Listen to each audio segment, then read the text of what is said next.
이현숙의 명작의 현장을 가다 12번째 이야기. 구 목사간의 신혼살림을 차린 나다니엘 호선. 나다니엘 호선과 소피아의 신혼집인 올드맨스입니다. 함께 들어가 보시겠습니다. 울퉁불퉁 크고 작은 돌이 쌓여 길고 나지막한 담을 이루고 있는 평화로운 곳입니다.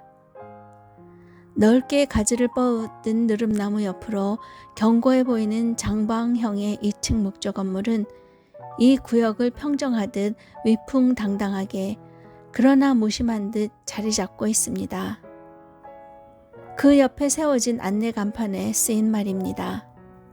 미국의 탄생과 초월주의 탄생, 두 개의 혁명을 목격한 집. 보스턴에서 차로 30분 정도 걸리는 콩코드라는 작은 도시의 구목사관입니다. 맨스는 스코틀랜드 말로 목사관입니다. 간판에 랄프 월드 에머슨, 나다니엘 호선과 그의 부인 소피아 호선의 얼굴이 새겨져 있습니다. 이 집은 1770년에 랄프 월드 에머슨의 할아버지인 윌리엄 에머슨이 지었다고 합니다. 간판의 사진이 말해주듯 세 사람과 인연이 깊은 집입니다. 에머슨은 여기 살면서 그의 유명한 작품집 자연을 저술했습니다. 호선의 부부는 아내인 소피아의 언니 엘리자베스 피바디가 이어주었습니다. 유명한 초월주의자였고 개혁운동을 하던 활발한 여성이었는데 호선의 단편 소설에 매료되어 그를 집으로 초대했습니다. 엘리자베스는 호선을 바이런 시인보다 더 잘생긴 남자라고 동생에게 소개했습니다. 그곳에서 엘리자베스는 초월주의 저널 더 다이얼즈를 포함하여 정기 간행물들을 출판했습니다. 그녀의 서점에서 초월주의 작가를 자주 접대했습니다. 그녀는 여동생 메리와 함께 미국 최초의 유치원을 열었습니다. 두 자매와 달리 소피아는 가르치는 것보다 예술에 더 끌렸습니다. 1824년에 그녀는 그림을 공부했고 스튜디오를 친구와 공유했습니다. 예술 분야에서 그녀는 자리를 잡았음에도 만성질환과 씨름했습니다. 그 무렵 호선은 글을 쓰기는 했지만 12년간 어머니의 집 다락방에 칩거해 책 읽기에 몰두하며 사람들과 교제하지 않았습니다. 낮에는 집 밖으로 나가지 않고 밤에 사람들이 잠들어 고요한 거리를 걸어 다녔습니다. 소피아는 어려서 수은에 중독돼 편두통이 심하고 잔병 치레로 건강이 좋지 않았습니다. 내성적이고 부끄러움을 타는 두 사람은 만난 지 얼마 되지 않아 열정적으로 사랑에 빠져 연애 편지를 주고받다가 가족들 몰래 약혼했습니다. 당시 호선은 38살, 소피아는 32살로 늦은 나이였습니다. 두 사람은 연애 편지를 교환하면서 깊은 사랑에 빠졌습니다. 편지는 1907년에 나다니엘 호선의 연애 편지라는 제목의 책으로 편집되었습니다. 하버드대 동창생 롱펠로우와 14대 미국 대통령인 플랭클린 피어스를 통해 친구가 된 에머슨은 호선 부부에게 할아버지 때부터 살았던 구 목사관을 신혼집으로 빌려주었습니다. 호선과 소피아는 보스턴에서 결혼식을 마치고 바로 콩코드로 달려왔습니다. 집은 거미줄 투성이었는데 루이자 알컷의 어머니와 데이비드 소로의 어머니가 그들을 위해 청소해 주었고 화가인 소피아는 벽에 칠을 해 우중충했던 집을 밝게 꾸몄습니다. 열렬한 팬이자 영혼의 동반자였던 소피아와의 결혼은 그에게 심리적인 안정을 가져왔습니다. 4년 동안 목사관에서 보낸 신혼생활을 아담과 이브의 천국이라고 했습니다. 결혼 생활이 주는 즐거움과 행복감, 그리고 친구들과의 순수한 문학의 교류는 이후 빈번한 이사를 하면서도 이것이 고난의 삶에서의 안식이라고 불렀습니다. 소피아가 유산 후 이곳 2층 유리창에 반지의 다이아몬드로 새겨놓은 사랑의 글귀가 있다고 해서 까치발을 하고 찾았지만 높아서인지 보이지 않았습니다. 내용은 인간의 재난은 하나님의 뜻이다 라는 내용입니다. 그 흔적은 유리창을 스친 비와 바람에 묻혀 날아갔나 봅니다. 결혼 생활 동안 소피아는 남편의 원고를 읽고 조언하고 남편의 일부 작업을 설명하는 등 그를 지원하는 데 전념했습니다.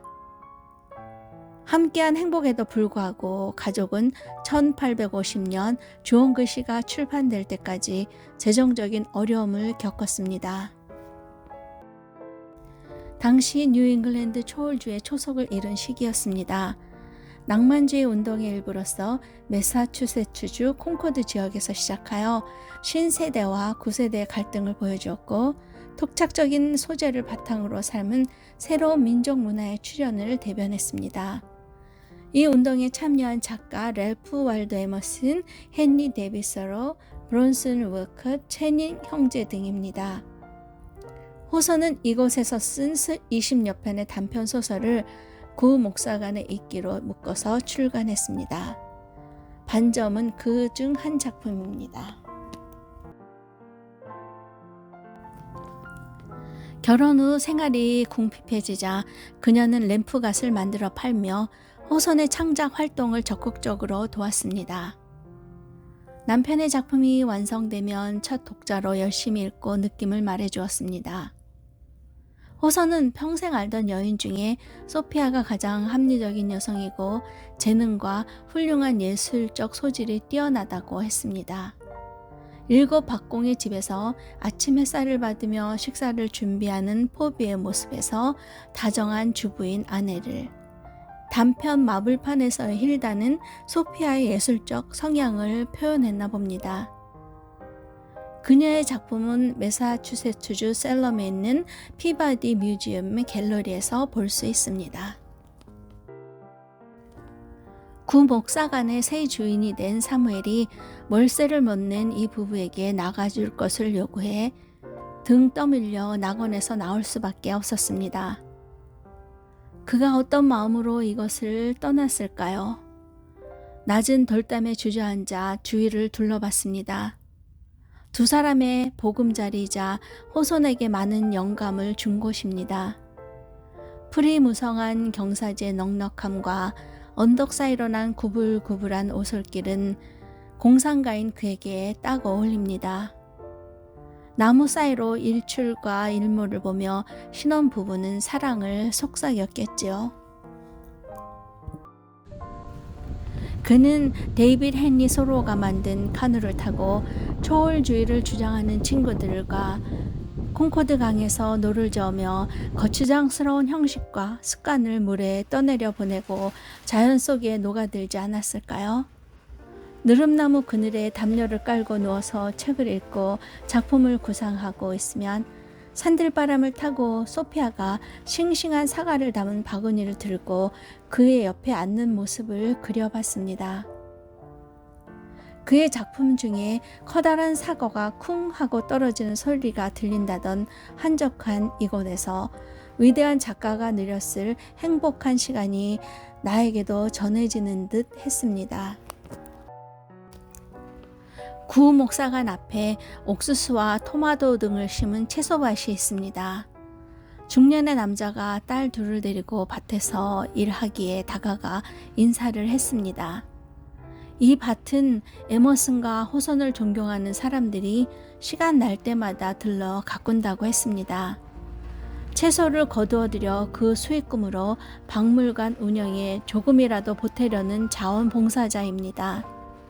소로우가 나다니엘 호선의 생활비를 덜어주기 위해 텃밭을 일궜다는 밭입니다.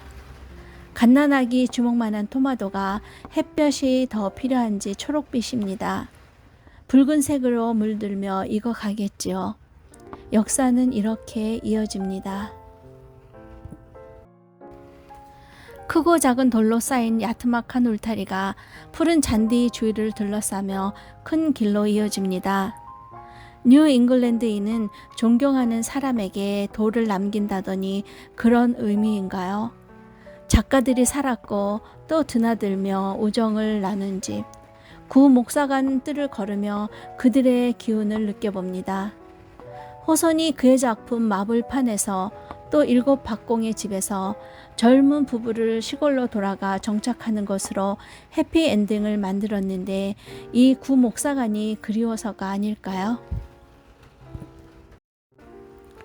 그의 작품 중 동화의 나라에서는 시간을 셈하지 않는다더니 꿈같은 시간을 보낸 곳이라 정이 듬뿍 들었을 것입니다.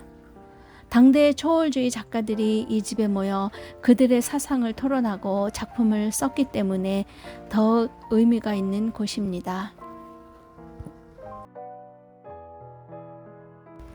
넓게 깔린 잔디를 가로로 질러가면 콩코드 노스 브릿지를 만난다고 합니다. 미국 독립전쟁의 시발점이 된 곳입니다.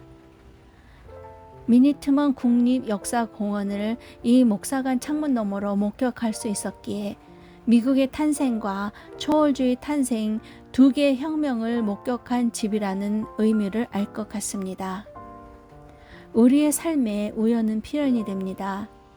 소피아가 썼다는 글을 되새깁니다. 내가 이곳에 온 것도 예정된 것이었는지도 모릅니다.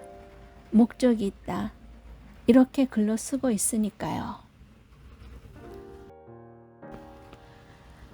나다니엘 호선과 소피아의 신혼집 올드맨스 구 목사관에서 나다니엘 호선의 삶을 되새겨 보았습니다.